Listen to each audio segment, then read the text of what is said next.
Okay, this video is going to be a teardown of the AquaSource fill valve. This is an AquaSource fill valve. I replaced it with a Fluid Master, okay? And rather than just throw it out, I thought I'd take it apart. I didn't want to do this while it was in the toilet because it's hard to do it. Once you take it out, it's easy to do. There are no replacement parts that you can order for this fill valve. So I was reluctant to try to take it apart and put a new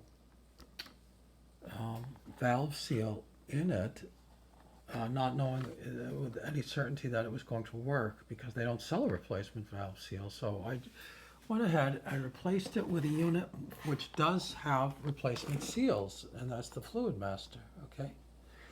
But now that I've done it, in the back of my mind I'm thinking, can I take this apart, and can I take the seal out?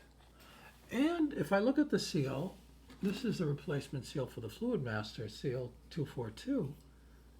Is it possible that this Fluid Master 242 might actually fit this, or even another brand for that matter? So what I'm going to do is, since there are no disassembly instructions for this though, but I have noticed that the disassembly of this is actually identical to the Fluid Master, not surprisingly. So I'm going to go ahead and disassemble it. First I should mention that a tube for refilling the bowl, I had taken it off, and I was originally planning on reusing it, but once taking it off I realized that it had this little red piece in it which presumably is used to calibrate the flow rate into refill the bowl for this particular model, okay? And I didn't bother to put it on, that's all. That's all that is. You wouldn't need to take that off if all you were wanting to do is service the seal. Now I should say that one of the reasons why this seal might need replacement is that it gets dirty, okay? And they show there's a procedure here without taking the entire fill valve out for flushing out debris. This fill valve comes with a filter, okay?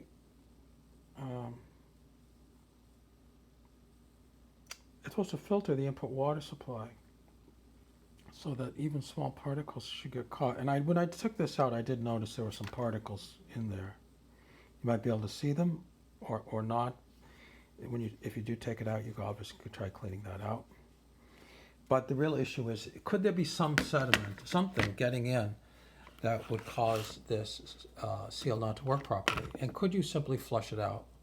Okay, that's one possibility.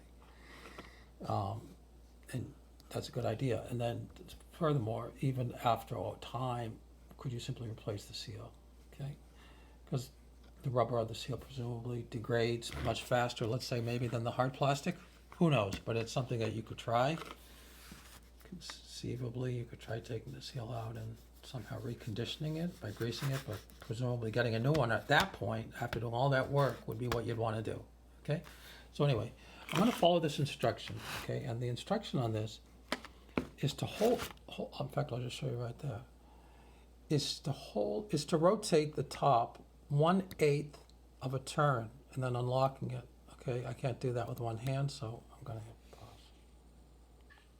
And I should note that this cover it actually pops off without rotating it. It's kind of just a snap-on, okay? But when you do rotate it and you try pulling everything up, you'll notice that this has to be unsnapped in order to release this other component. And it is true that this instruction follows directly like this. You rotate it 1/8 of a turn. Now, in the past, while this was on the toilet, I actually disconnected these little tabs to get at that. When you do that, you do run the risk that you might break it, and you're kind of screwed, okay? Now, if you've got the whole thing out, you don't need to do that. In fact, so I'm not going to do it on this teardown. What I am going to try to do is remove that so I can get a good look at it, okay? and to see if there's any problem with it, or if I can get a replacement for it. So I'm just going to try pulling that out, and I'll hit pause. Now, I was able to pull that back, and using this little wooden stick, I was able to pry this out. Using just my fingers, I could not, okay? Just a little hint, okay? Now I'm just going to pull it out. Okay, I got it out. That's what it looks like. Just out of curiosity, it is not identical, certainly, to that picture of the 242, for example. Not that I would have expected it to, but I just thought, why not? Check it. Okay, now, I don't know if there is another valve seal that this might be compatible with. I don't see any obvious problems on this, okay? In terms of the theory of operation, it's not even clear exactly what is going to be the most critical component of how this would work.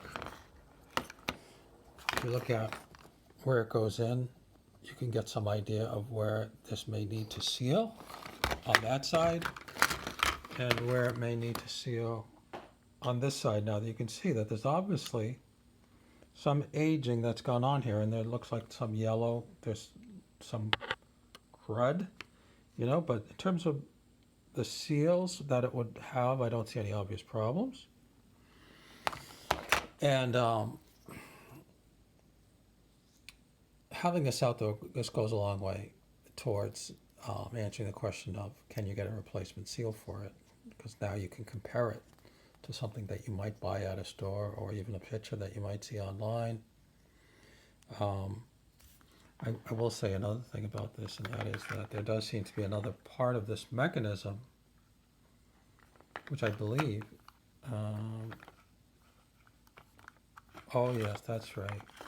Let me take this back. I think I said I had pulled these ears off on a previous part, but now that I think about it, what I might have done on a previous disassembly is to release this part of it.